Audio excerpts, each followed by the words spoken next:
sing durung kawan lupute bakal sabiyantu dewa mbabar kawruh panunggal malah dicemplungke karo Kacandra Dimuka. Aku ora trima.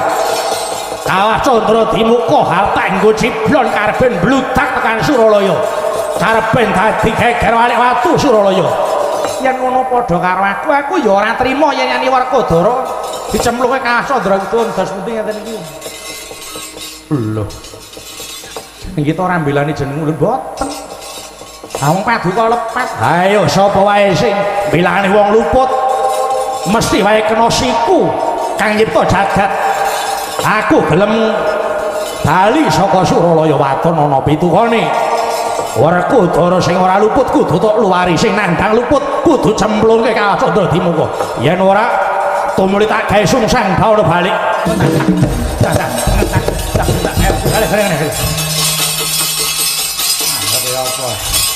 Cawangi hontos hontos. Ayo anggap iki yo. Rumasane kok kaya cangkeme. Mau atos empuk meni. Mbondasmu kuwi. Mripate perang yo perang ora usah ngawur ngono kuwi. Ayo wani araku piye? Iki rajane gluduk. Sorry, Mbak. Mangkal kok neng kene iki. Kene nggone wong perang kok tawani. Sing tawa ki sapa kene ngesis. Ngesis kae dhewe kok. Apa iki apa? Mau ki ngapa lho? Ora ning apa-apa kok kemliwer dhewe ae. Wong kene iki waton nyang gabrus kok. Lah sak iki jenenge sapa? Aku boleh. Kamu iki lho. Kowe iki apa? Wedan apa piye kowe iki? Kowe sapa kowe? Kowe sapa? Kowe sik ta, kemong liyane tak cokoti manut. Ayo kowe iso nandangi Baladewa? Kelakon dawa murmu iki Bathara Baladewa. Dewa ayo dewaku. Dewa kok bengok-bengok iki. Jenengmu sapa? Bathara Baladewa. Bathara Baladewa. Kowe sapa? Kowe sapa? Gambira Yaksa. Gambira Yaksa. Heeh, Gambira Yaksa. Kowe tekan kiran ngopo? Buta yahene metu sing akon sapa? Sing akon sapa? Panitia. Lho kok panitia iki? Kowe tekan kene ngopo? Tunyak-trunyuk nyanyi tekan kene iki lho arep ngopo? Sapa wae sing madeg dewa ana kene kudu burung kimpul minggat saka kene. Yen ora minggat tak kapake. Tok kapake, he? Yen ora minggat tok kapake, Mas, tok kapake. Janji ora minggat lakon ilangi nyawane. Sapa wae, mbuh ora idep. Aku ya dewane kene, kudu lunga. Ana sayembarane. Apa sayembarane? Yen kowe bisa nglangkahi bangkene Baladewa, aku tak lunga. Ora sanggup Ora sanggup Wong buta iki ngono kuwi kok. Oh sak jagate ngono buta. Ngono. Buta ngono kok ora entuk. Ora sah, ayo. Yen kowe arep nyoba Bathara Baladewa, mara gage, cobane aku iki. Wah, lakon untal Malang. Piye? Balenono. Untal Malang. Untal Malang.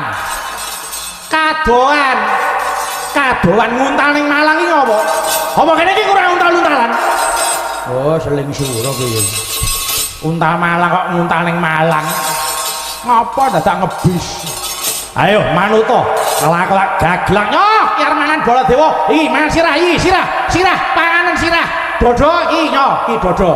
Arep njaluk apa neh? Pupu nyoh, iki sikil alah kosek ta. Kabeh kok dilebokke. Siji-siji. Cangkeme ora sedeng. Engko isin ae lah gak adoh omahe isin. Nek butuh rak ya mara dhewe. Ayo, yen nyoto kowe butamu Baladewa ya ono. Ah, lakon gaglak luwat dublak muka cangkemmu bosok kowe. Ayo. Ora toto kowe.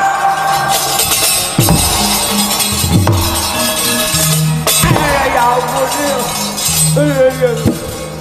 Tai. Madhep re. Ngantemo. Kurang boleh nyurono. Kurang gaman sampeyan medhati yo. Ampian kaya wong jolo. Rebutan kaya menjangan mati. Ora orane bolos yo iki salah apa. Ayo tomor kene urip gale iki. Pokoke dugok tekan cangkem iki. Rebutan iki jam terbelah kowe. Kan jajak karo bola dewa. Apa makan aku iki karo gak perlu. Ayo. Apa kowe ayo. Matane kena kene. Lek jai dia. Bola dewa bicara. Ayo. Ayo la. Ngelu. Pot dia kowe. Ayo. Ayo. Ya jangan bola dewa. Iki gambare bola dewa. Bongkok kowe. Ayo. Kepepe bola dewa. Iki. Ayo.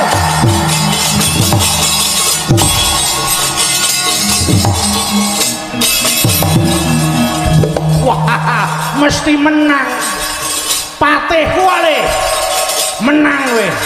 Selamat. Sing durung kawan lupute bakal sabiyantu dewa mbabar kawruh panunggal malah dicemplungke karo Kacandra Dimuka. Aku ora trima.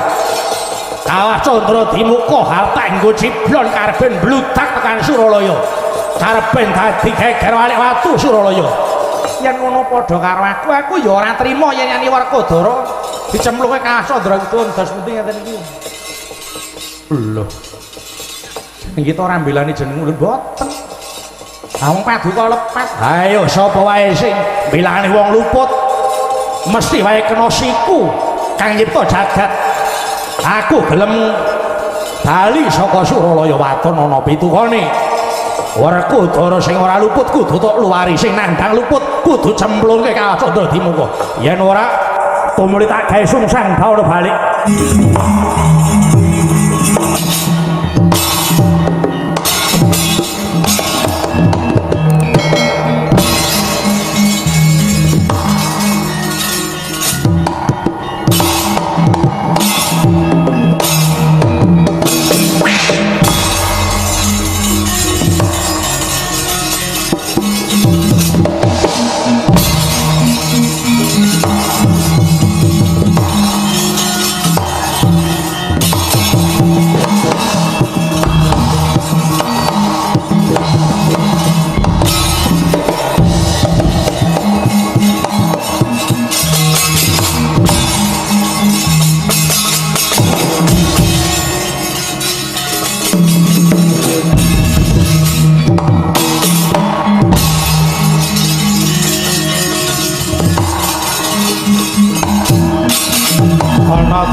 Ndek si penunggal paten ana penunggul hata tusane tusangung tulis sesama aja tindak walas. Lah iya bener kandhamu lali sumber ketiwasan.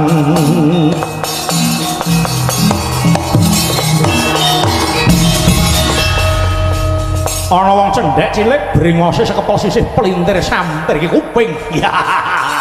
Sopo kowe? Tadi takon. Wadya saking ngawiyat. Kekasete Gustiku Prabu Kusumadewa. Pangkatku Temenggung, aranku Temenggung Kumbaranangga. Kumbaranangga. Ya, kowe sapa? Mburi saka ing Kayiwangan Garbaruci. Bathara Setyaki. Wah, edian dewa iki. Wah, topat-topat dewa anyar katon, dewa ora kelamben. Bathara Setyaki, para bareng. Sapa ingkang padha keklumpukan ana ing Bumi Aldaka? Kabeh para putra Pandhawa. Yen ngono cepet kuwi sing tak golek ayo sing ngaku peranakan Pandhawa kan majurine kok nyembah Delamas sing tak tugele glun rasah nyembari sing ora ana. Bathara Setyaki tumuli ayana. Wah edian apane dudu sanak dudu kadang mati melu kelang katutke dosane ora cobanen janji ora minggat tebuak diadamu jepati kamu tak kauso.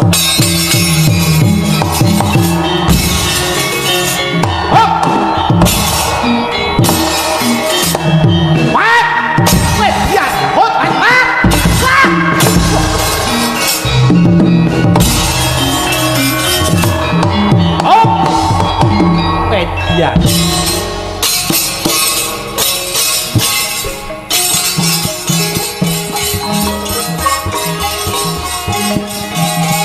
awas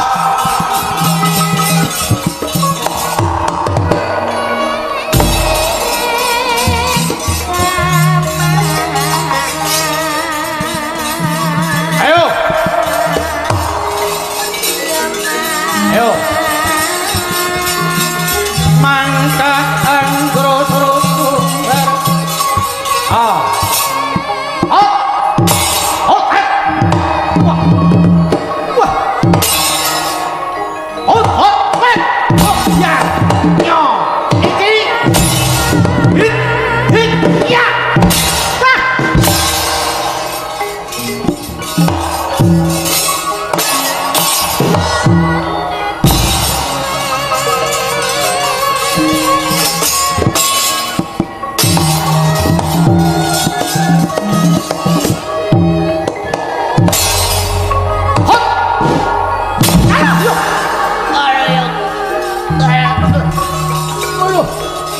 Iya. Ah, hot dian. Baik hit oh hot dia. Wet wet aduh.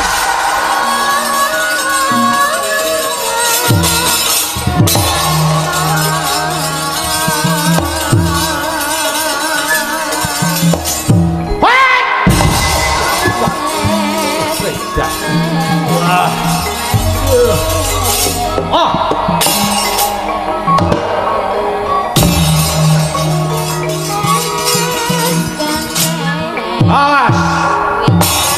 Ya, jaga gitu. Jangan kamu.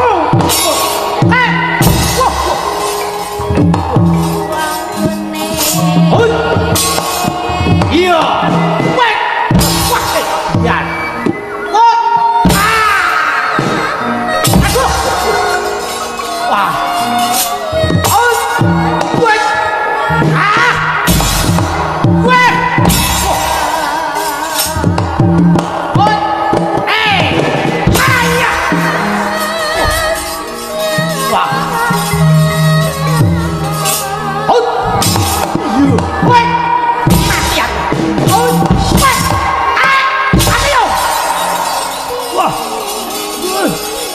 Wah. Oh.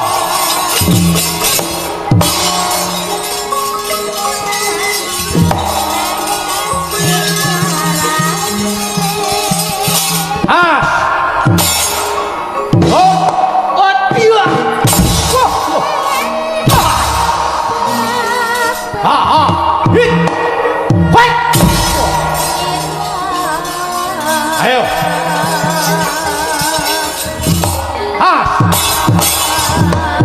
Wait! Hut! Iya! Tik! Atos ini! Wait! Wait! Wait! Wait! Oh! Wait! Wait! Wait! Oh! Ya! Oh! Oh! Oh! Wait! Oh! Iya! Wait! Oh! Wait! Oh!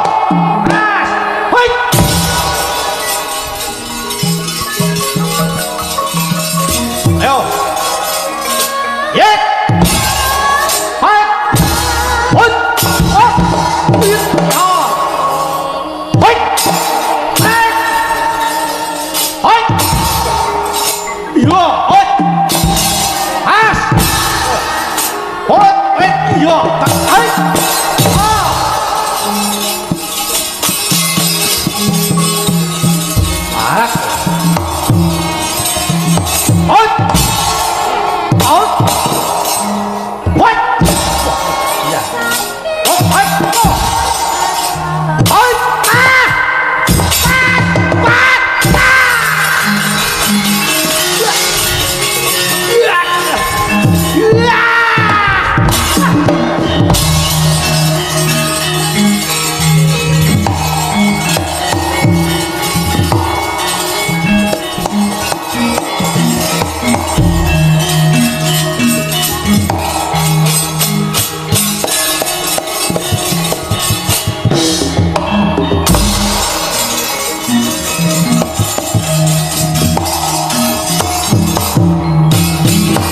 Antarja dudu. Lha sapa? Bathara Antarja. Wedian. Dadi dewa. Surtayu titah ulun Gus. Titah ulun. Titah iki ya apa? Jeneng kita arep ngopo? Kelakon nyoba kaprawiranmu. Kon arep nyoba dewa nganggo kon lho. Kowe. Ayo maju rene. Jebol dadamu cobane.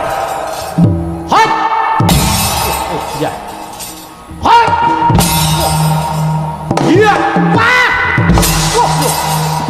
Mati tenan. Iya. Wah. Wedian. Wah. Iya. Wah. Wow.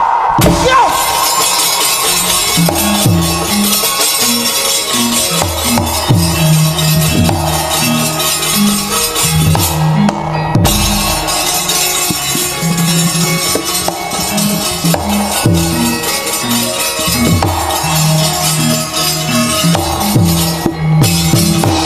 Sawai Bathara Anoman. Oh, kethek ya dewa. Bali takon. Soco Permono. Mara maju rene. Bekok ilang nyawamu cobane. As.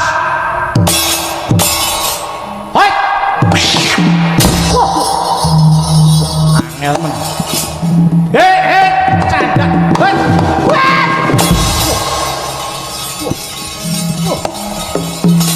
Wait! Oh! Wait! Wait!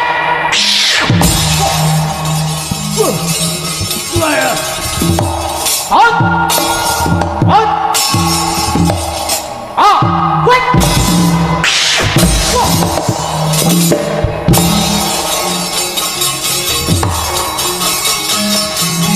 Ah!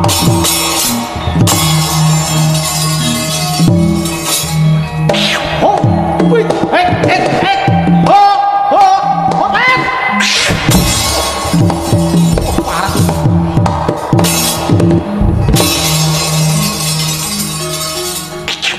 Yo, wait, ya. Hey, lo, hey, go, hey, yo, wait, oh, yo.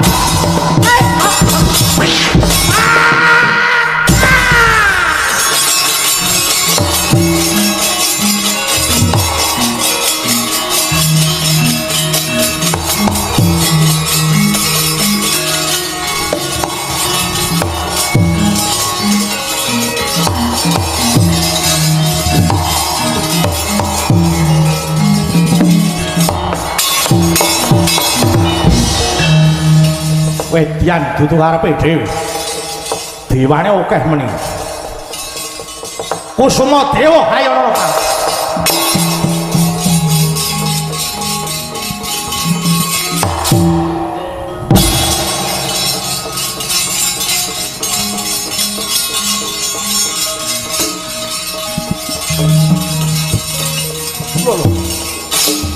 Sawai Gatotkaca. Ya Dewa. Iya. Bathara Gatotkaca. Kusuma Dewa. Ayo Mas rene. Nyoba kaprawiran cobane. As. Hop. Amro. Abro. Ya, baik. Hop. Wait. Iya. Woi.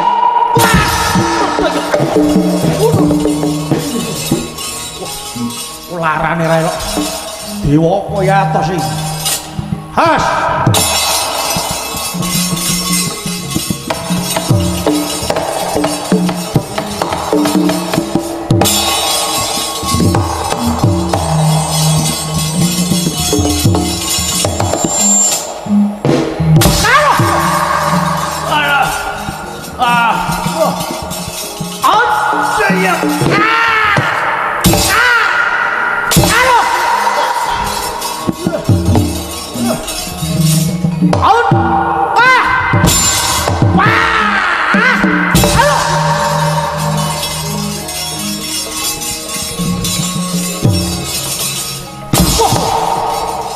Wah, ya. Oh. At. Oh, what? At.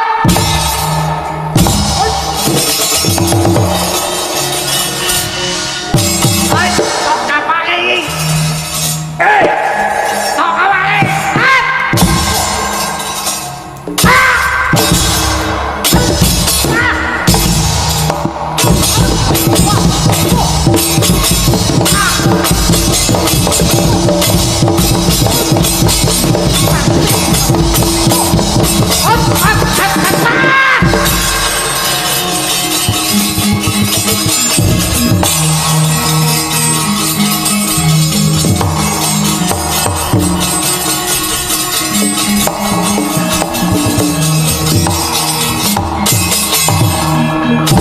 Kumasanya praton kawinduyat amon-amon dari gumampang maletik mansolot ayo enten apa ana kasektene gilani sinten Gatotkaca jenenge wah awake kaya watu karang tak dodok malah tanganku dhewe sing nglocok ana ubahe kok ora lah sampeyan dinapake wah kono mung sinambe karo lungguh sila tumpang tangane mung nyikuti raeku sambar bledhek ndasu oh mula nganti kaya ngono udur hasah kowe omong wae maju genti kono nun maju genti kula iya lho lah sapa kancane mung kari kowe kok nggih mpun yang ngoten maju kok nggih pun kowe pun mang mundur sapa sing kemliwer gaglak limpah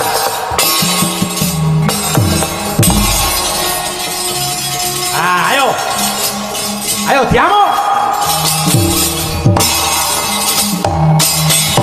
sawai Gatotkaca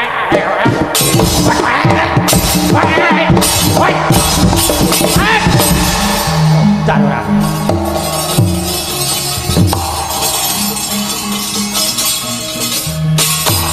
sawai kontor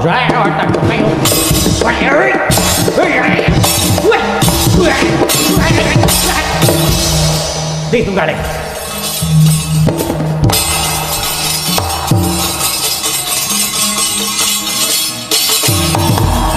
sawai setia kecap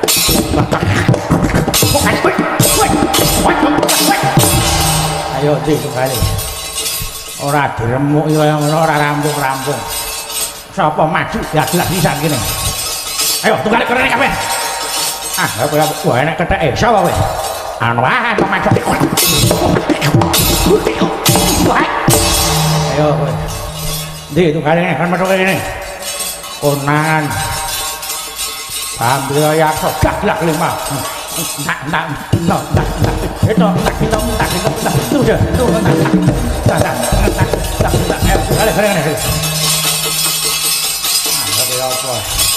sawari kontas ayo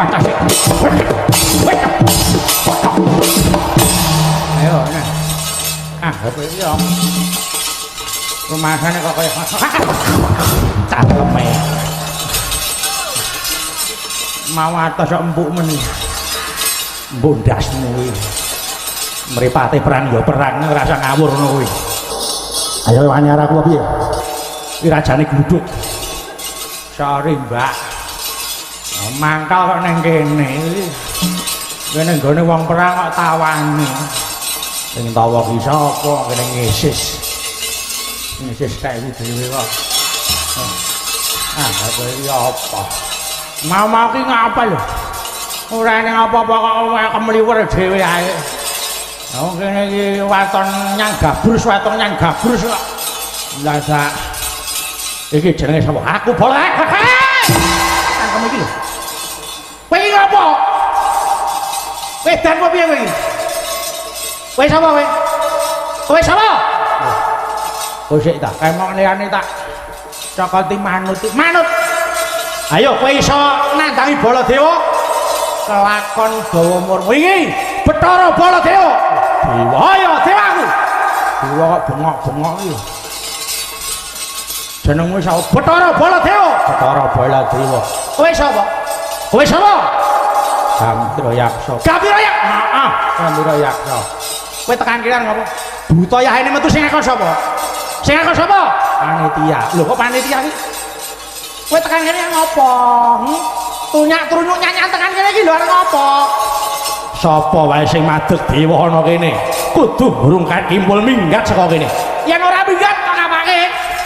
Tok kapake, he? Yen ora minggat tok kapake, Mas, tok kapake. Janji ora minggat lakon ilangi nyawane. Sapa wae? Sapa wae mbuh ora idep. Aku ya dewane kene kudu lunga. Ana sayembarane. Apa sayembarane? Yen kowe bisa nglangkai bangkene Baladewa, aku tak lunga. Ora sanggup. Ora sanggup.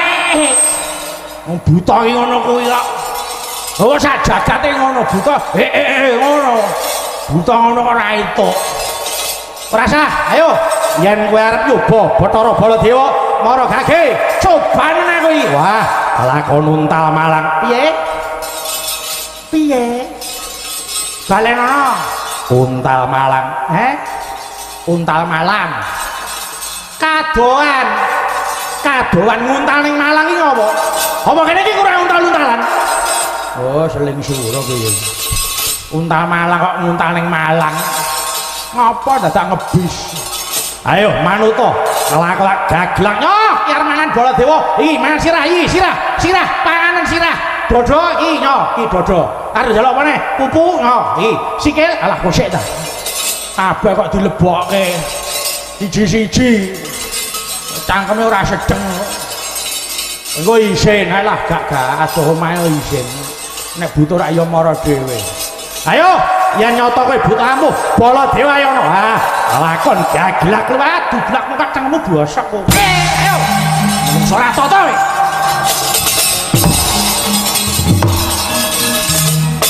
Ya ampun. Hai. Madhep re. Ngantemo. Kurang boleh nyurono, kurang gaman medati yo. Ampian kaya wong jolo, rebutan kaya menjangan mati. Ora-orane bola gege ku salah apa. Ayo tomor kene urip galek iki. Pokoke dublok tekan cangkem iki. Rebutane jam terbelah kowe. Kan jajak karo bola dewa. Apa rumahane aku iki karo gak kurung. Ayo. Apa kowe ayo. Matane kene kene. Lek jai dia. Bola dewa dijar. Ayo. La. Ngelu. Pot diar kowe. Ayo. Ayo.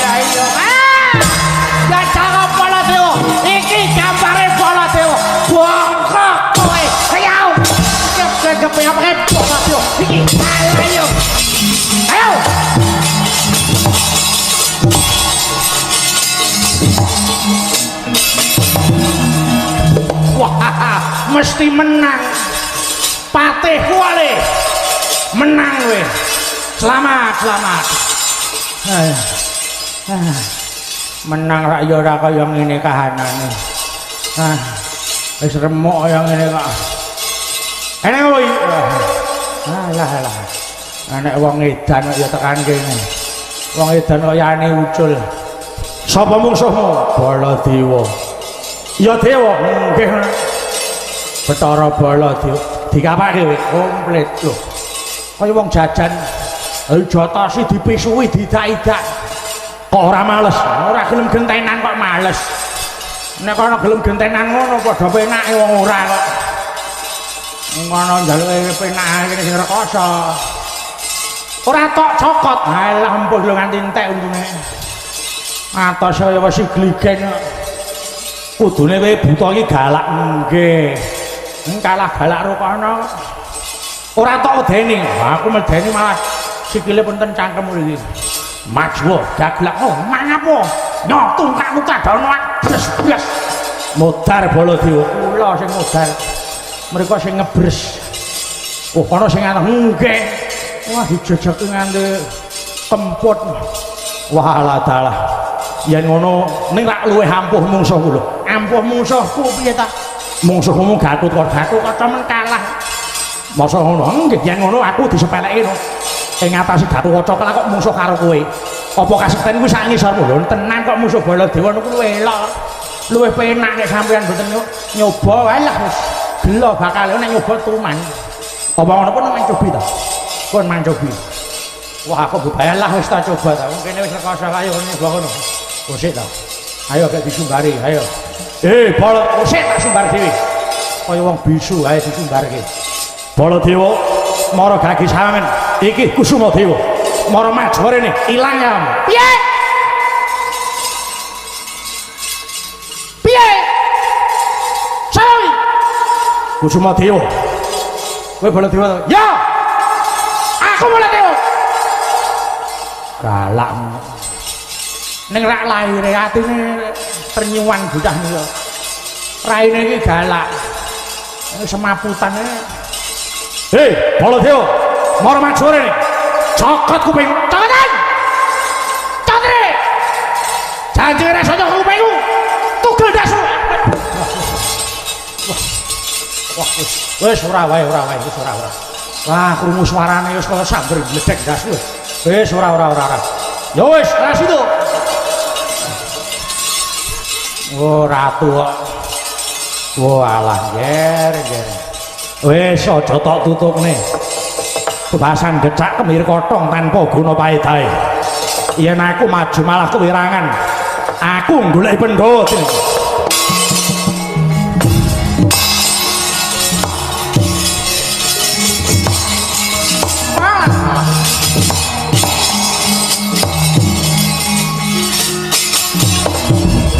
Yai Bathara Setyaki wonten dawuh. Ana kang bakal ngaruh biru. Ya kuwi wadya bala saka sabraning wis pidak jempol kelawan para Kurawa. Katone bakal ganggu gawe ngene padha mapan ana kene. Lajeng kados ora sandadak padha bingung. Dinteni nganti sak baline anakku wis anggeni. Kudu kasil kudu entuk gawe. Yen nganti ora kasil, Baladewa sareng ngamuk sak paran-paran. Mekaten kakangku lho ya. Praitna sing ati-ati.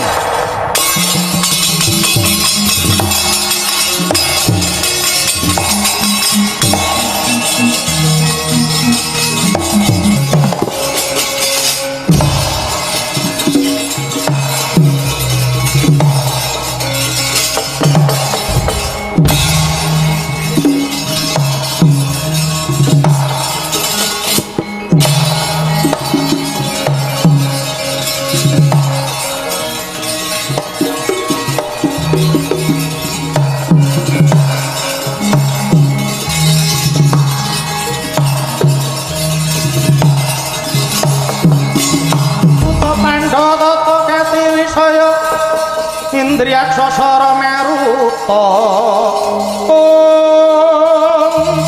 pawana bana marangana samirana lan warayang kandha bayu wisan maguringan lima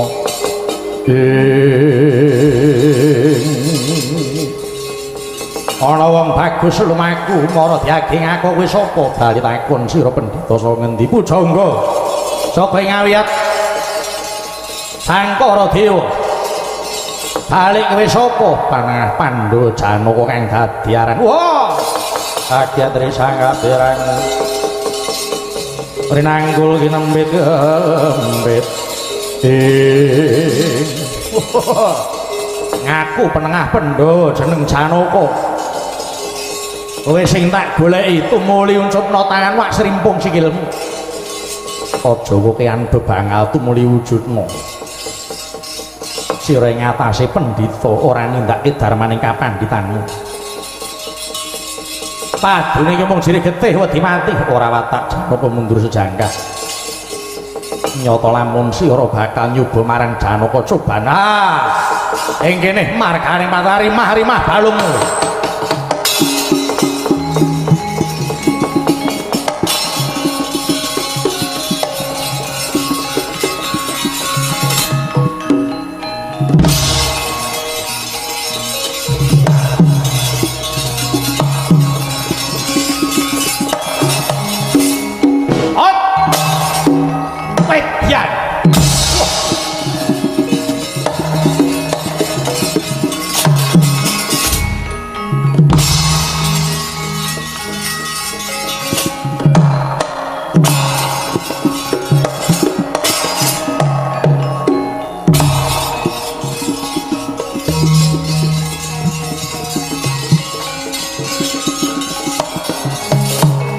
Oh.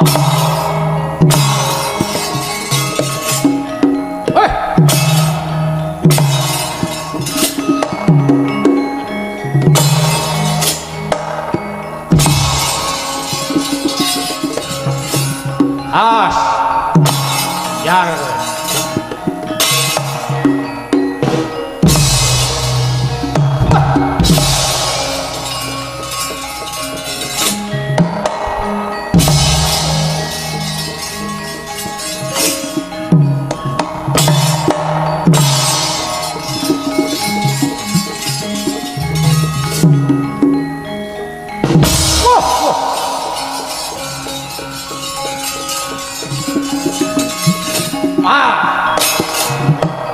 yan. Oh, oh. Ah, tiyak.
Madya Sakraya. Wah, ya. Ya.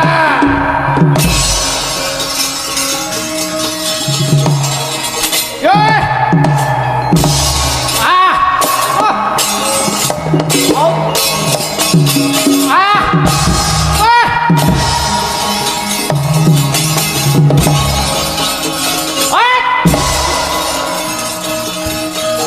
Oh.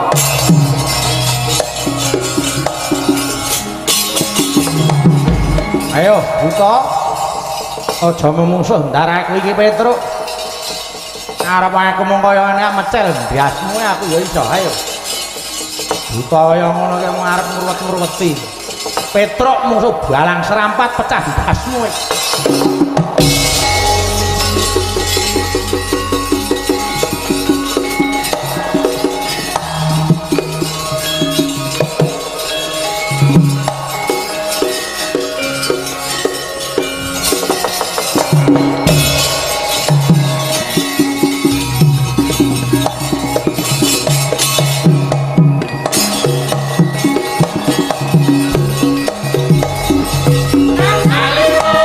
cho kênh Ghiền Mì Gõ để không bỏ lỡ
Dara Janaka Kakang Semaropa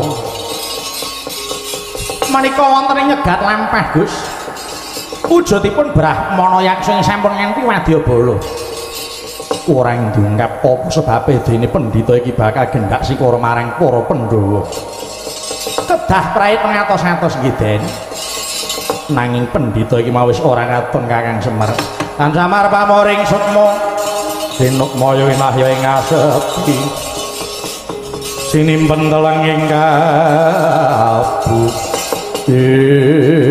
wata kuwi mangkono Begawan Sangkara Dewa ingkang wis amping-ampingan mega arsa ngempaken Jala Sutra kagiat Trisangki ora Semar Badranaya dupi nguningani Dyan Janaka ka Jala Sutra sigra kabujung dening Ki Ora Semar Badranaya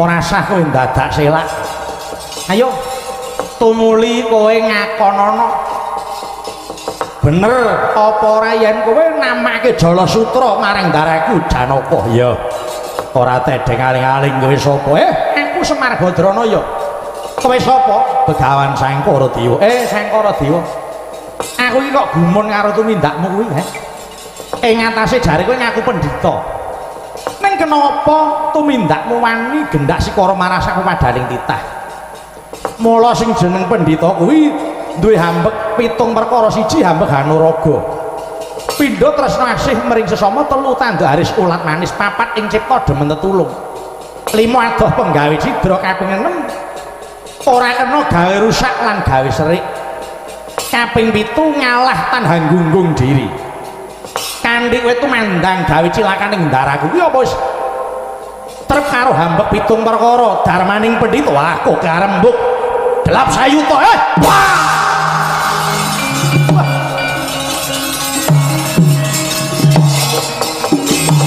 becang kaya dalang nuturi kaya kiai anggap ya apa wani adus kecap lawan Begawan Sangkara Dewa ketiban gelap sayuta mbuh tibamu Janaka kang aku dadi penengahe Pandhawa wis rampung tumuli aku bakal golek Pandhawa liyane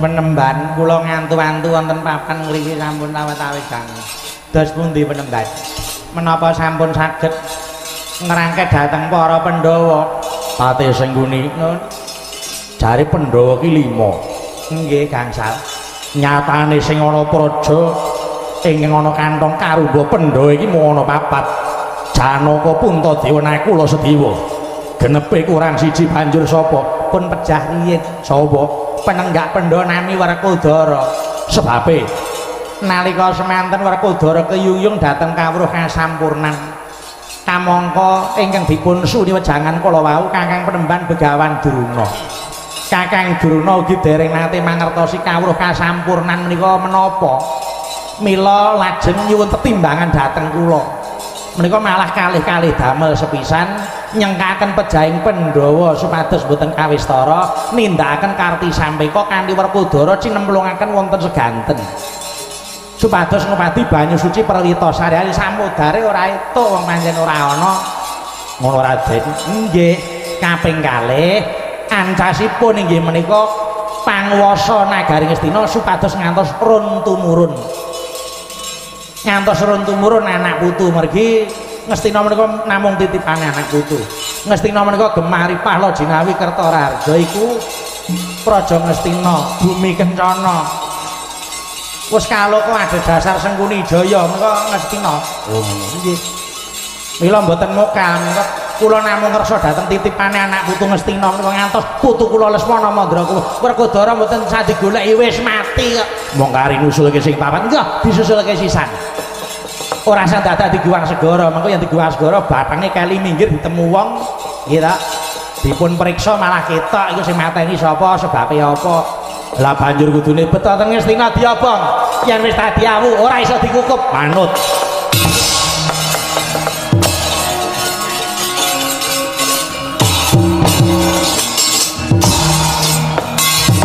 Ablas lampahi begawan Sangkara deling mangke. Pangamu ing Bambang Wisanggeni ngangus anyari ora seksa. Heger maut mapriyan kayangan Suralaya.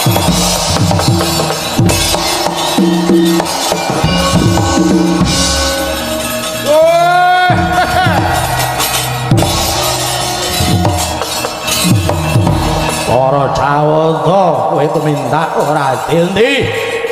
Gonmu paring hukuman marang Raden Werkudara nadyan aku wujud buta. Ning aku ora bisa nyawang kahanan sing mung sarwa mung wadon Sulaya iki para dewa. Iki kala Haknimaya sing bakal ngawut-awut papan kene. Balik kayu dewa, kowe ora adil tak gulung Suralaya.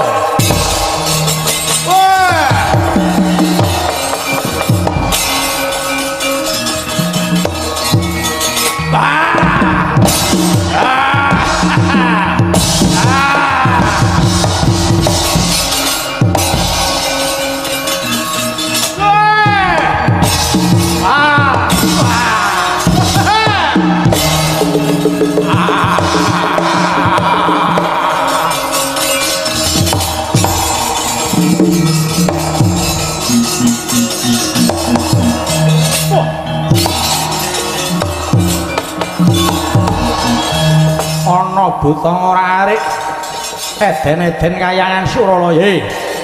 Buta morang tata jeneng kita mung bakal soroh nyawa Bathara Indra ingkang murba gelap tampanana.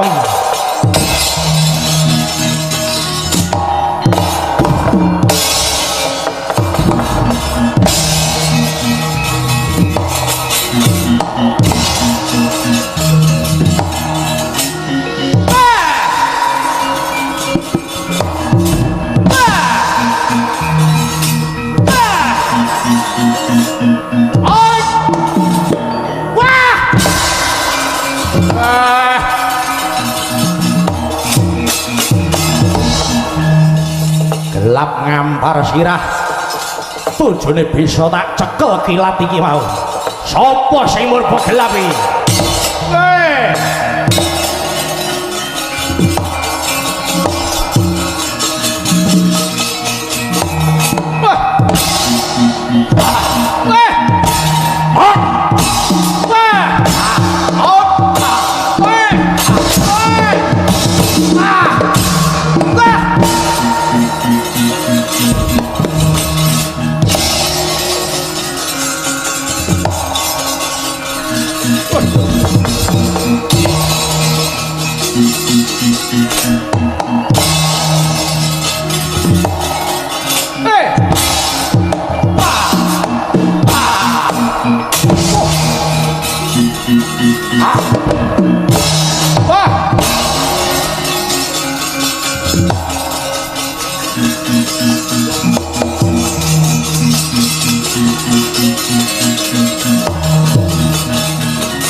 Kakang Narada kula menika kayangan Suralaya geger walik watu awit saking kridaning raseksa ingkang ketinganipun nyepelekaken dhateng para dewa.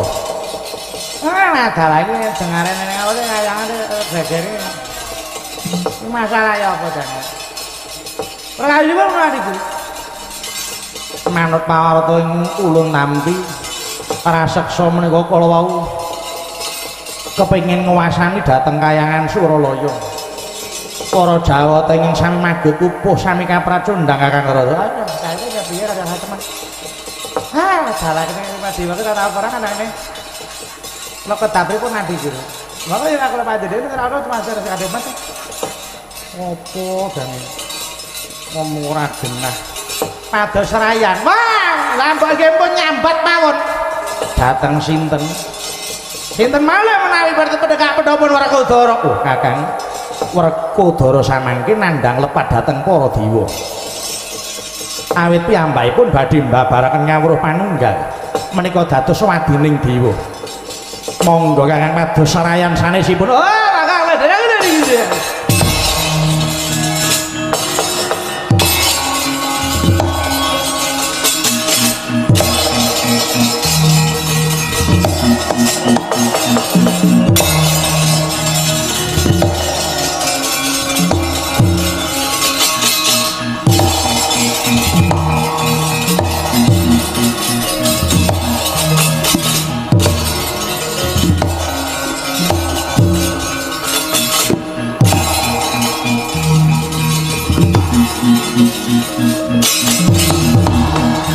Ulun sepadake iki Kaki Kresna ingkang prapana kayangan Suralaya. Iya. Inggih pukulun kepareng sungkem kula mugi kunjuk wis ulun tampa pangestu ulun tampan ana sanget anggen kula pundi. Pukulun Narada. Padahal ten napa to pukulun? Wonten menapa kok giguh dhewe iki ngopo to?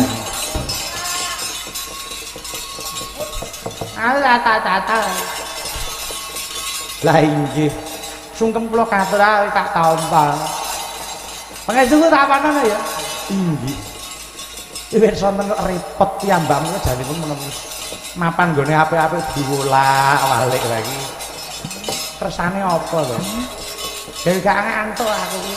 Aku nek meneng ngantuk, ngempil turu. Oh iya. Sae menika sae. Wonten menapa pukulun Kaki Kresna panjenengan ulun nyuwun tulung jeneng kita minangka dadi serayaning dewa. Nalika semana jeneng kita uga dadi serayaning dewa bisa nyirnakake Prabu Yudhakala Kresna saking praja Ndaraka Kawestri. Dina iki kayangan Suralaya kunggan mungsuh kang bakal njaluk kayuwangan Suralaya saka asta ulun. Mula jeneng kita Kresna ingkang tinanggenah dadi jagoning dewa. Nyuwun pangapunten. Sedaya menika kedadipun luru kasunyatanipun ingkang langkung rumiyin. Mboten tetela kula menika wanuh wani nerak ing ngreh tata krami menapa sampun cetha bilih yaksa menika ugi badhe ngrebat pangwaos kayangan Suralaya saking asta paduka pukulun Bathara Guru. Monggo pukulun keparenga paduka ngempakaken ing kawicaksanan. Kula kalian paduka pukulun menika jejering titah-titah tasih kesandangan apes murka kalian lali. Menapa tumindak paduka pukulun ingkang nalisir saking wewaton. Monggo keparenga paduka pukulun paring dawuh. Menapa sakinten paduka paring paukuman dhateng titah ingkang dereng kinanten kalepatanipun. Ha iki rambatane sampe iki. Iki rambatane sampe iki karepe ngarep tekad lupute apa Werkudara kan dicemplungke Kakang Candra dibuka. Ngono lho. Ngono kan dadak rambatane mesti diwasuli ta. Kados pundi pukulun Narada keparenga kula nyuwun dawuh. Aku ora menang dawuh, aku ki mung ngoten kene burine. Aku gak ero apa-apa aku gak ero Aku wis salah. Mboten. Iki lho aku sih ngarep pengarepe wae. Monggo keparenga paring dawuh pukulun wonten menapa Yayi Werkudara menika?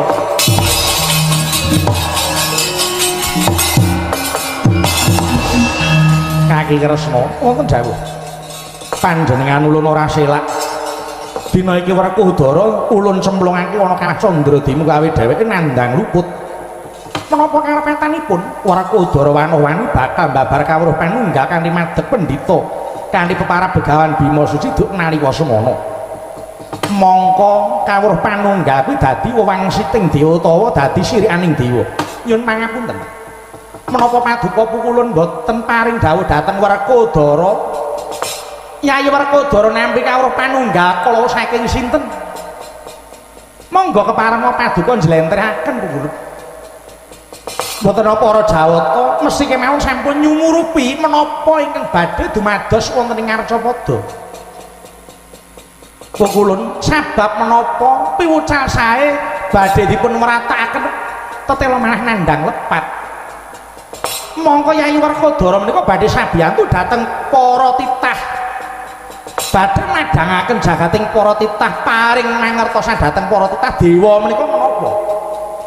Menawi paduka pukulun rumaos ingkang anyipta bumi tumuli malah ngawrataken dhateng dosaning para dewa piyambak. Menapa Yayi Warakodara menika lepat tumunten pengin mangertosi jati dirinipun piyambak menawi tiyang lepat kepengin ngertosi jati dirinipun piyambak tundhonipun ana wong ala-ala siji lan sijine ning tanpa ngilo githoke wis bener apa ora. Mila monggo ta pukulun dipun penggalih paduka menika dewa ingkang wenang asta abang ijoning kayangan Suralaya. Kula purun sabiyanti dhateng para dewa. Sauger para dewa sampun lumampah wonten lajer ingkang leres, lajer ingkang bener. Kresna mboten badhe kewalat jer nyatanipun paduka pukulun ingkang nandhang lepat. Monggo. Yayi Warakodara ingkang sampun mapan wonten kawah Candradimuka kula kinten mboten badhe katedha dhateng ganasing latu. Awit kula pitados Yayi Warakodara mboten nandhang lepat. Kula purun sabiyantu jer paduka pukulun ngluwari dhateng penandhanging Yayi Warakodara. Rara Guru aja layu.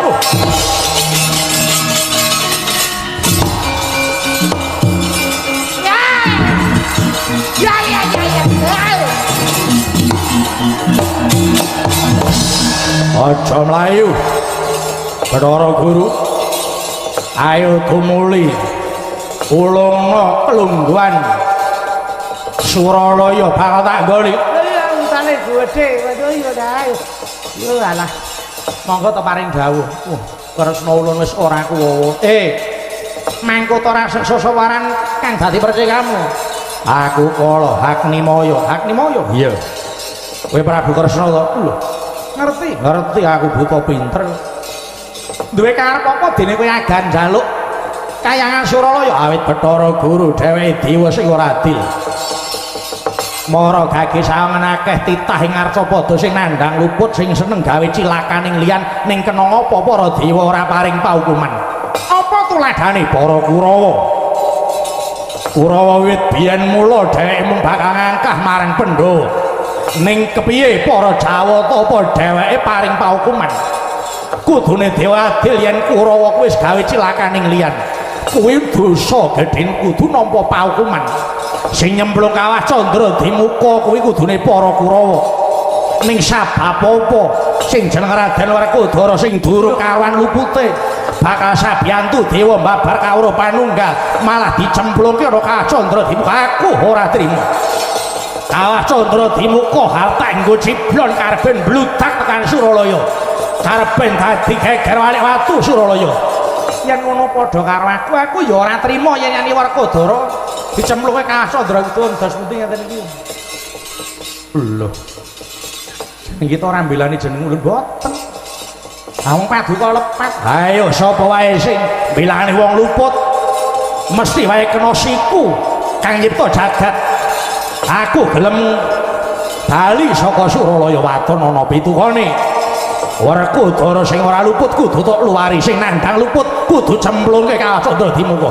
Yen ora tumuli tak gawe sungsang bawa balik. Iya, iya, ngantek kayangan kobong perumas ku lak sida mawut. Lho Adi Guru. Wes kudu dodho ngrek keluputane wae paduka dilengi ora cetok wijine arep kudune biyen arep ngapa ta? Ora wis matur arep mudhun iku ditimbang dhisik nyatane paduka iki dewa sasar unsur tumindake. Warakodara ora luput kok dicendhal mayang pun kados pundi? Waduh. Ya Kresna, kaki Kresna panjenengan ulun ngluput. Andha dengreh keluputan ulun Kresna.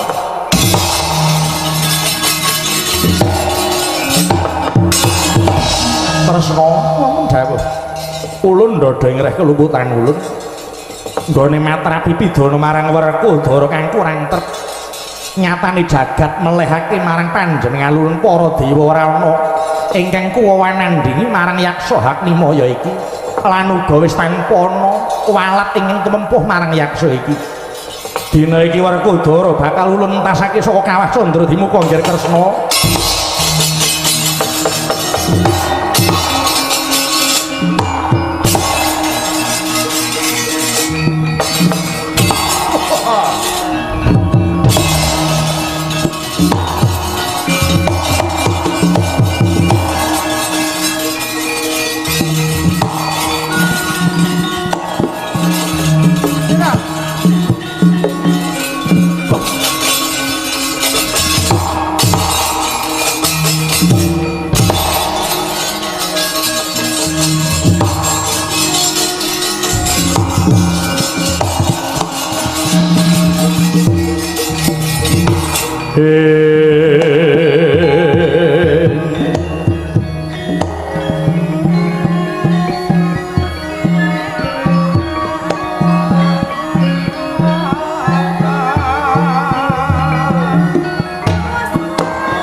Enggar sang wisateng hawan mulat siri langening maraga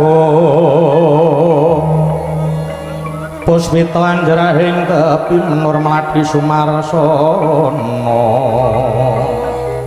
estu susugun sira sang lumare sesaji bandha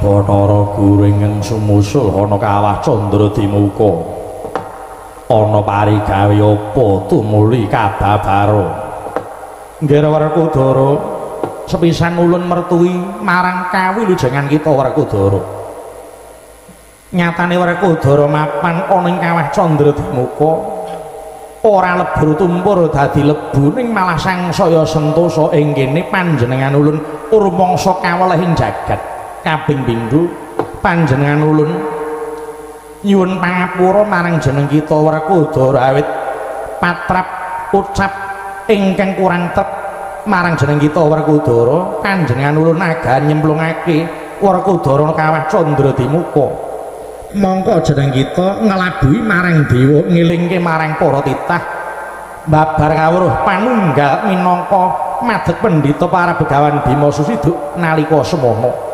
Werkudara ulun ndodho ngreh kelupatan ulun muga kita Werkudara bisa paring pangapura marang panjenengan ulun apa aku ora kewalat menehi pangapura marang dewa Werkudara para guru apa ulun ndodho ngreh kelupatan ulun mula ora ana walat ingkang tumama marang jeneng kita Bratasena iya gedhe pangapuraku tumrap marang kabeh para dewa yen ora kanthi lelakon iki tak kira Werkudara ora bisa ngungak kawah Candradimuka nyatane Werkudara bisa ngungak kawah Candradimuka kuwi uga dadi sarana kaberkahaning Werkudara bisa ketemu kelawan wong tuaku sekloron Bapa Pandhu Dewanata lan Ibu Madrim yen ora disrana mengkene ora bakal Werkudara bisa ngerteni kahanane ibu lan bapakku sing mapan ana ing pasiksan kene iya Werkudara gandeng panjenengan ulun wis ndodho ngreh kalumputan ulun jeneng kita dina iki bakal ulun tasake saka kawah Candradimuka sing gedhe pangapuramu aku wis urmangsa ayem tentrem ana kawah Candradimuka aku wis jeleh mapan ana ing ngarca pada kang isine sarwa ora cetha urip ana donya ora bakal bisa golek bebener ning bisane mung golek leganing ati merga bener kuwi sing asta amung Gusti kang nyipta jagat kabeh menungsa titah kuwi amung budidaya Mula apes murka kelawan lali kuwi sandangane wong. Mulya ya apes, cilaka ya apes. Mulya ya dicoba, sengsara ya dicoba. Kepiye oleh menungsa kuwi mau ngadepi marang pacobane dhewe. Mula tembung sekecap tindak sepecak kudu diati-ati dhewe. Ya sabab mripat iki mung loro. Yen nyawang mung nganggo mripat tengen menungsa kuwi mau anane mung becik wae. Mula adane mung ugungan. Nanging kanggo nyawang mung kiwa wae. Menungsa kabeh kuwi anake mung elek, ora ana sing apik kejaba awake dhewe. Kejaba mripat loro dienggo nyawang kabeh linambaran sucining ati. Lereming pikir ing kono bisa nyawang kebecikan sing ditindakake dening menungsa liyane. Tundhone bisa ajening ajenan, tundhone bisa samat sinamadan. Apa aku kleru yen to aku ngelingke marang kabeh para titah? Werkudara ngelingke ora teges aku iki keminter ning kanggo ngelingke pribadiku dhewe. Yen aku wis meling marang kabeh para siswaku harga kelasa, mengko jagani yen ana kesuruning tumindakku, kabeh siswaku mesti bakal nutuh marang aku. Sing jare menungsa kuwi kudu samar sinamadan, kuwi sing dadi pamrih Werkudara. Ya Werkudara, ulun wis ndungkap apa kang dadi karep kita Werkudara kang mangkono. Kita aja wangkut kudu metu saka kawah Candradimuka. Kramara remang lamu ambreng ati kawruh maning kaswase. Eneng marga menawakung Parisang Gondo Wasramodo lang-lang lalu nglati Surya mangrang sang layas. Mara kaki bloko sabab apa Bathara Guru meksa Werkudara kudu metu saka kawah Candradimuka. Iya nggih Werkudara, ulun namung bakal bloko yen to dina iki ana raseksa kang ngamuk punggung marang Kahyangan Suralaya. Dheweke bakal njaluk palenggan ulun kepengin dadi diwaning Suralaya. Mongko kabeh para Jawata kang wis padha nrenggulangi ora kuwawa nandhingi kridaning yaksa iki mau. Mongko panyuwuning yaksa ingkang gawe geger dheweke gelem ngendhakake sing dadi karepane lamun to kasembadan. Lamun to jeneng kita Werkudara kudu mentas saka ing kawah Candradimuka. Yen ngono nggo mentas kuwi mung sabab saka Kahyangan geger. Ora saka pikoleh Bathara Guru. Ulun rak wis paring dawuh, ulun ndodho keluputan ulun Werkudara. Apa bisa tak gugu? Ulun ora bakal ngambali tumindak ulun meneh. Iya, aku njaluk bukti. Apa kanggo buktine? Yen pancen Bathara Guru ngakoni ngreh keluputane aku gelem metu saka kawah Candradimuka. Nanging aku njaluk bapakku Pandhu ibuku Madrim entasna saka neraka jahanam. Unggah nana swarga tundha sanga awit tak wawas. Wis cukup sing dadi pasiksane.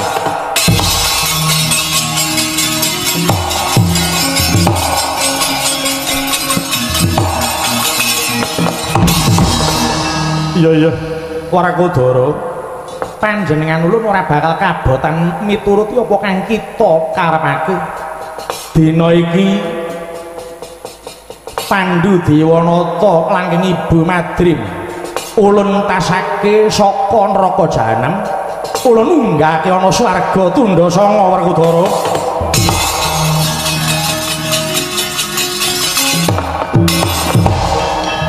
Lega rasaning atiku. Sabdaning dewa kuwi numusi awit sabdaning dewa kuwi uga dadi lumadining kodrat. Ya yen mangkono tumrih aku metu saka kawah Candradimuka. Tumuli ngendhak marang kekarepane buta sing bakal gawe geger ana Suralaya iki.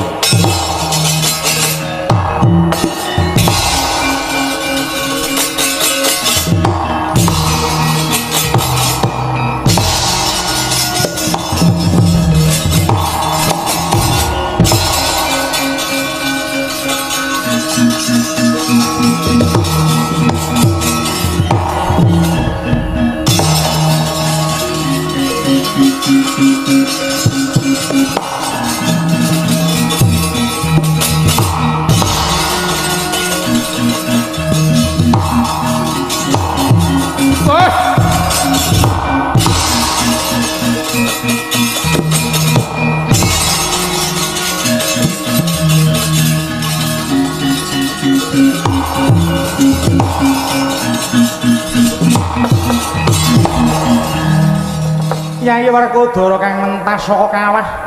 Siwa Werkodara sing mentas saka kawah. Iya. Pancen aku mentas saka kawah sinaraya dening pukulun Bathara Guru. Kinen ngendak marang patraping buta kang bakal ngrebut panguwasa Suralaya. Siwa Werkodara sing dadi buta. Mau aku kok wong. Wah, Wisanggeni. Iya. Wong nasar. Dadak dadi buta bareng. Iki pancen tak jarak.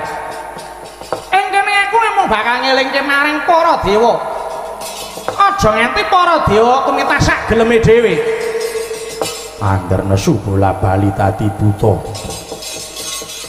Yen nesu ya dadi buta sing arep ya ngono sithik-sithik dadi buta, sithik-sithik dadi buta, sithik-sithik. Ngopo lho jane iki? Mangane kok ndakwa sing ora-ora banget panarip aku saka kridaning Wisanggeni.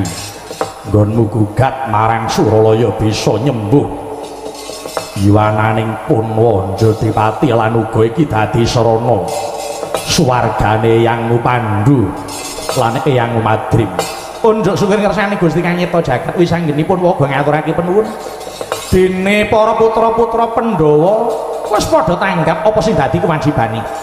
Pancen mengkono kuwi kowe minangka dadi pangarsaning para kawula ing wis pinilih dening kawula Ngamarta. Kudu tanggung jawab lahir lan batine. Tumrih ing dadi kewajibanmu ora saya enteng ning malah sangsaya abot Wisanggeni. Oh iya wae.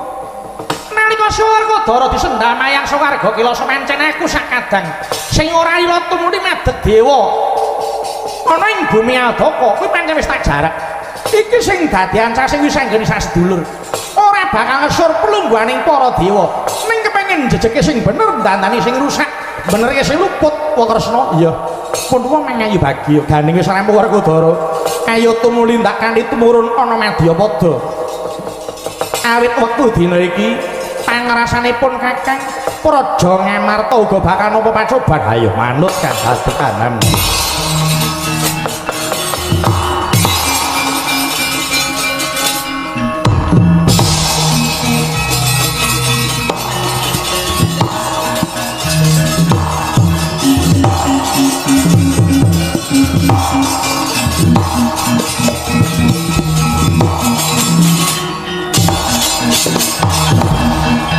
Wisanggeni ana apa Mbah Narada? Ulun ngaturake tarima kasih dene jeneng kita Wisanggeni wis bisa ngelingke marang Adi Guru minangka dadi tetuangganing para dewa. Ya ngene iki Wisanggeni tembung kebon usu budel tegese Adi Guru ki jane ra ya wis dadi dewa tur tetuangganing dewa dene kok dielingke karo bocah kaya dene jeneng kita Wisanggeni. Panjenengan ulun ngaturake penuwun ing kene Suralaya para dewa karben saya ngati-ati oleh dadi dewa. Iya. Mara dina iki aku njaluk pamit. Menawa aku rumangsa duwe keluputan marang kabeh para dewa sing gedhe pangapuramu ya Panrada. Oh iya. Padha-padha Wisanggeni. Ya aku titip yen nganti para dewa baleni tumindake meneh. Aja takon dosa, dhisik dhewe tak goleki Mbah Narada. Tak bedah wadaing berkat. Ya, iki aku arep diet arep dibedah. Titip aja nganti tumindak baleni. Nalisir saka bener. Ya Wisanggeni jaya wijayanti para Pandhawa sak peranane.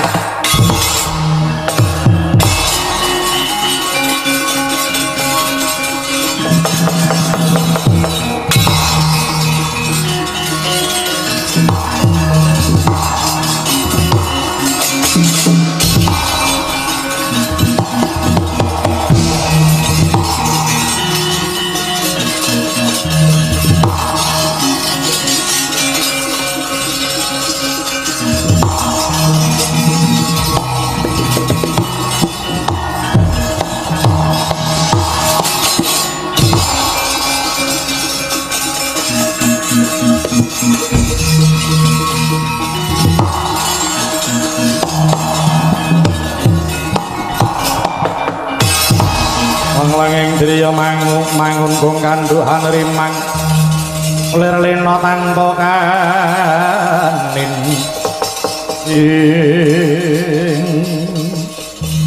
bareng aku nganglang ana ing jagat tinemune nyawang kahanan kok saya tuwa kedadian dumadi ingkang warna-warna ingkang tundhone gawe kapitunaning sesama.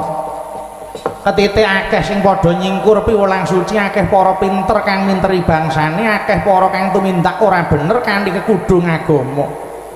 Akeh menungso kang seneng ngurusi urusaning liyan, wekasan ora ngrampungi perkarane dhewe. Akeh menungso padha seneng gawe urup-urup sing gawe panasing kahanan tundhone marai padudon. Paten pinaten wis dianggep lumrah merkosa wanita meratah.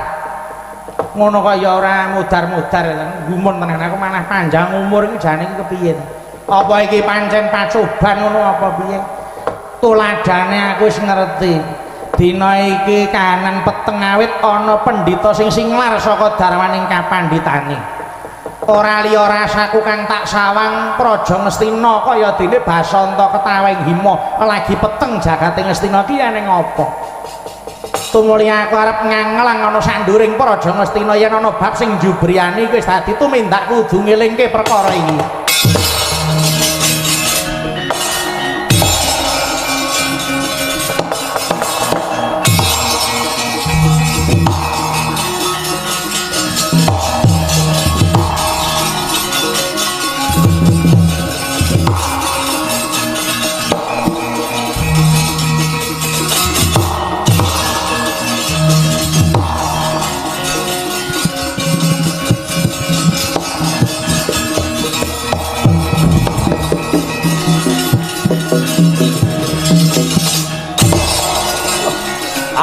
Kecekel tak golek. Nang endi olehku? Nyalahke kantong karumba iki. Wis ketemu bener-bener mpun. Dibetol arek kula Kusuma Dewa. Wah, malah nggo bantalan turu. Iki kantong karumba e. Ngapunten kula supe. Ya tak apa-apa. Menika sampun kula wujudaken kesagahan kula lebeting kantong karumba menika wonten pendha sekawan cacahipun sinuwun Puntadewa Janaka Nakula Sedewa manut pengendikanipun Patih Sengguni Werkudara sampun dumugi ning pejah ngrumiyini iya pancen bener Pan gane wis kasembadan yen to dina iki pendha diobong sesuk plething surya putramu bakal tak dhawuhke kelawan Putri Ngastina anakku Lesmana. Wah, latala.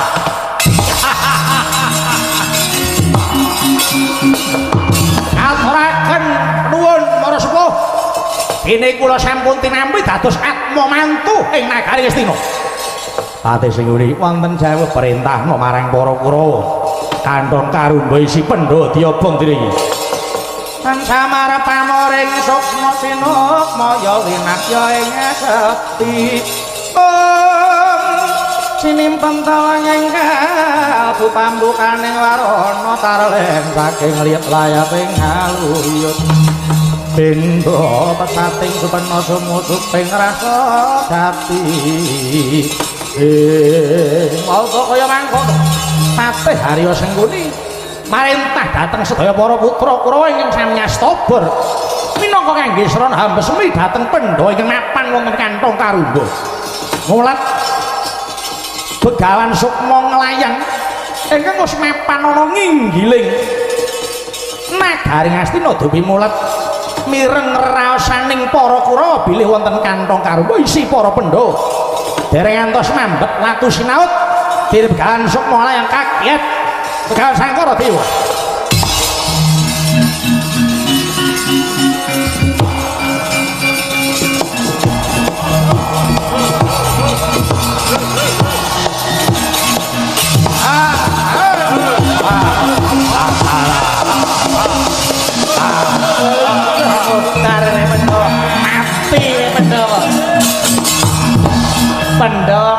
Pendhawa mati ing kene marganing patimu Pandhawa ora bakal ana kang ngrusuhi marang Praja Ngastina meneh manggen piye Sang Prabu wonten menapa mbeban menika wonten bab ingkang Nyalawadi menapa wonten nur sorot ingkang lumebet wonten madyaning latu enten nur ingkang nyorot nggih lumebet wonten madyaning latu ora nyarati aku to ya.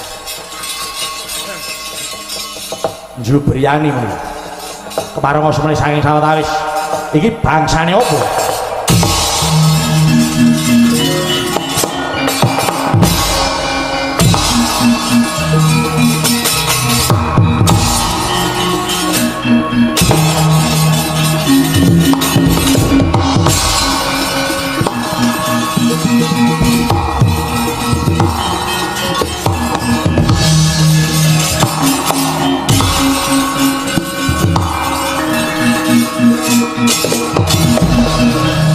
iki ana pendhita wanuh wani nyaut kantong karumba wis tak dipangwasaku kantong karumba wis tak gembol bloko kantong karumba iki siapa mikliliping Prabu Duryudana wujude para Pandhawa kowe kuwi ora ngerti Pandhawa Kurawa ki tunggampah kok tok duwi piye to kowe pendhita seneng adu-adu iki piye aku sing ora trima kowe ngelek-eleki pendhita liyane mesake pendhita liyane kowe iki aja kaya ngono tumindak ayo aku ora lila yen arep mateni Pandhawa mungsuhe iki begahan Sukmalayang duwek do tuwek mati bareng lakoni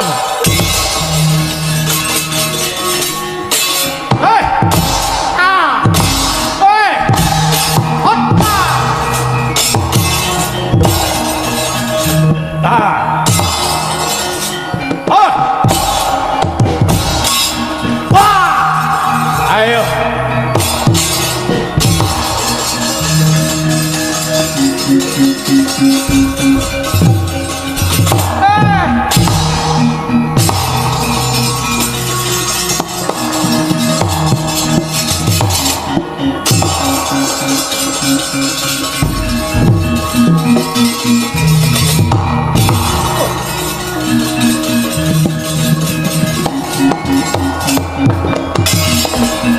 Kakang Semar Kumalayang tumiba ning papan kene. Inggih sinuwun. Ana apa? Kula mentas Bandayuda. Wah, dengaren perang. Ana perkara apa? Ndara Werkudara sinuwun Kresna. Paduka Ndara Werkudara dipun banjut kalian para Jawata. Ing mangke para Pandhawa wonten ing badhe gendhak sikara serayanipun sinuwun Duryudana. Nalika semanten pendhita kala wau damel cilakan Bendara kula Ndara Janaka. Namun awit kersane Gusti Kang Nyipta jagat kula kedawan pengabaran gelap sayita mboten lebur tetela kula saged pados jalaran neliti dhateng menapa ingkang badhe dipun kersakaken pendhita menika kala wau. Mugi kawuningan sinuwun para Pandhawa ing mangke sampun kula gimbol. Awet winadan kantong karumba dipun jala sutra kalian pendhita murang tata menika monggo kepareng nampi momongan kula para Pandhawa badhe kula luwari sinuwun.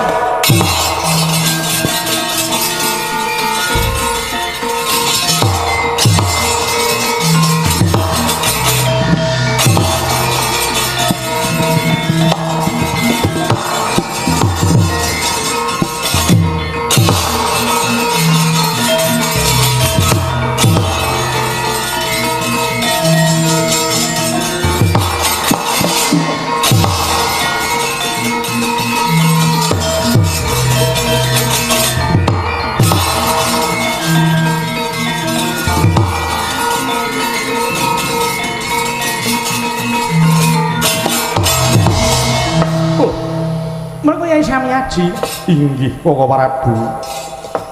Wonten kedadosan menapa? Nalika paduka Koko Prabu mangker saking Praja Ngamarta wonten pendhita ingkang gendhak sikara nami Begawan Sangkara Dewa. Tumuli badhe mejahi para Pandhawa. Den anggep para Pandhawa menika hanandang Sukerta.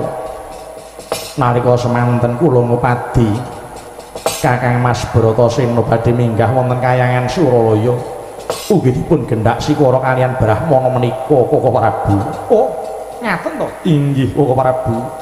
Yayi Werkudara kang wis mentas saka kawah Candradima. Iya, barepaken awit saka kridaning wisanggeni. Dheweke gugat marang para dewa ora nrimake yen aku dicemplungake kawah Candradima. Nyatane Bathara Guru ndodho ngreh keluputane lan muga kawuningan nggonku mentas dadi jalaran bapakku Pandhu Ibu Madrim wektu dina iki dening Bathara Guru wis dientaske saka neraka jahanam tune munggah ana swarga tundha sanga.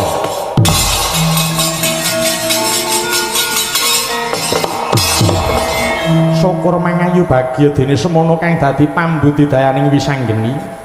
Satemah ora mung murakapi marang kabeh kulawarga Pendha nanging mudune kawula praja Ngamarta. Kanthi Pendha wis bisa kumpul bali 5 meneh Werkudara. Iya. Kakang Semar, kula bab pendhita kemawon kepiye? Niku tesih dados kewajiban kula. Kula dereng kalah. Ajeng kula welehke pendhita buta niku.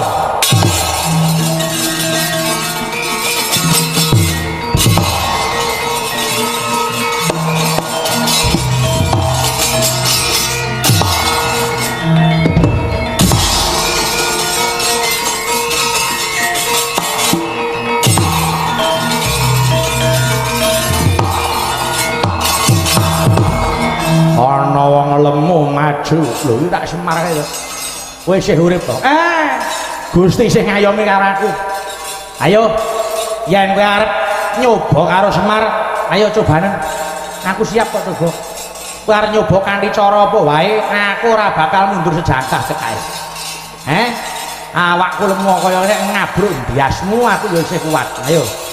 Arep nyoba Semar cobanen. Lah dalah sih durung kapok. Ketiban gelap saiki ala ora mung sayu to, gelap 2 yuta 3 yuta to kene aku. Aku ora bakal mundur. Ayo, kowe urunan gelap karo anak-anakmu kuwi. Urunano gelap karo kuwi, Kusuma Dewa barang kuwi. Ndang, tamakno karo Semar. Mripatku tok tutupi garo, batinku aja tak apusi. Sing kandhake pendhita buta iki sapa? Ayo, sing kandhake Kusuma Dewa iki. Bathara Kala Dewa Serani.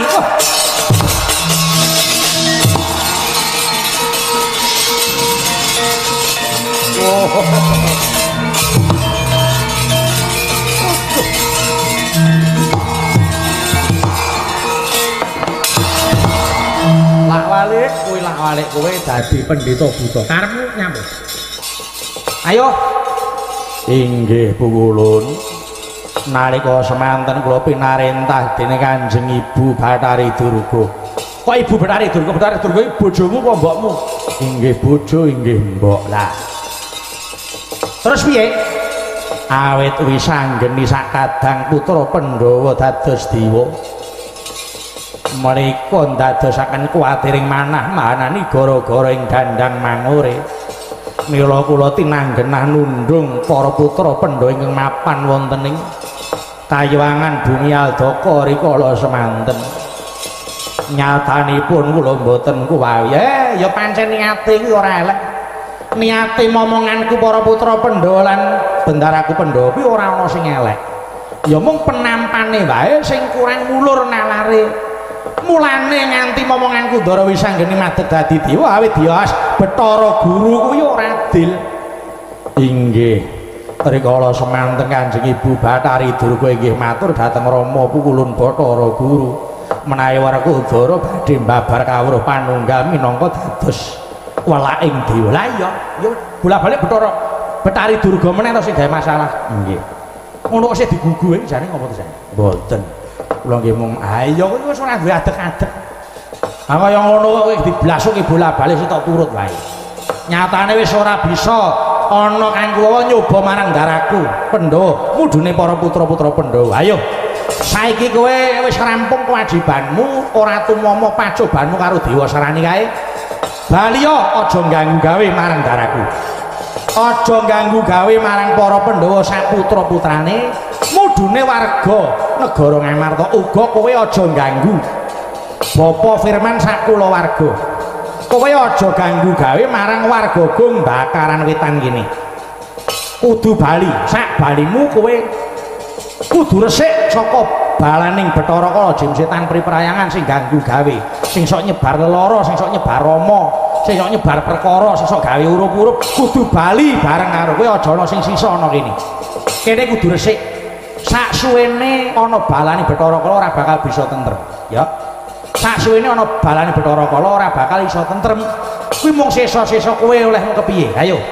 Baliya jim setan priperayangan aja gawe ruwet ana papan ki janji ora bali lawak diadah urip-urip aku mateni kepindho karo diapurmu ya iki bareng kula nyuwun pamit sak pengker kula negari Ngamarta manggih rayu wilujenge Solo Bapa Firman sak keluarga Sumarambah Wargogung Bakaran Wetan minggahipun Kadipaten Pati resik saking balaning Bathara Kala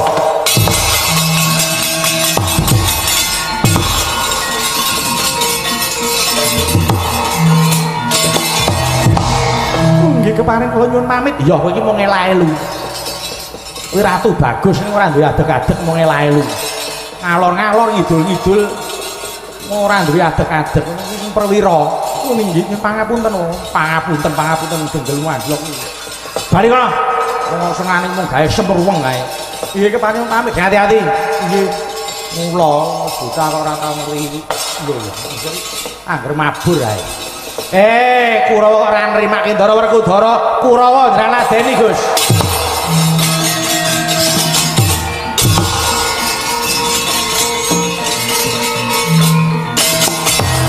Werkudara isih urip dawa umurmu Gusti isih mayungi sing nyengkake patimu Kartomarma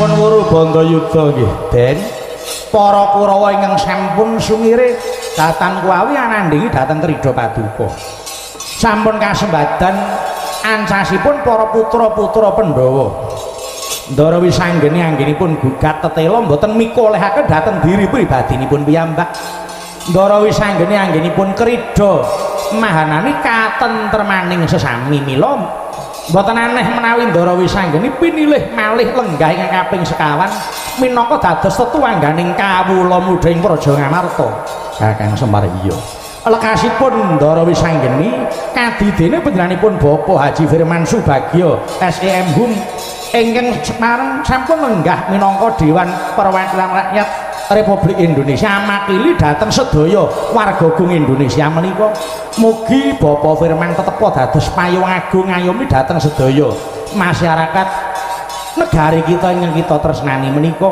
ya aku nekseni pun Semar sakonca ngayai wajib ngurmasi kathah lepat saha kirang mawantu-wantu kunjuk dhateng panjenenganipun Bapak Haji Firman sak jajaranipun warga Bakaran Wetan Juwana Kadipaten Pati pun Semar nyuwun gunging samudra panyaksami sak bibaring ringgitan Bakaran Wetan tansah manggih ayem tentrem Bapak Firman tansah manggih rahayu wilujeng niskala tinebena ing durga sengkala cinaket ing bagya mulya pungkasane ngatur monggo kula kanthi santi sepisan merdika salaminya akhirul kalam wassalamualaikum warahmatullahi wabarakatuh saka bungah bakal joget tandha syukur semoga Den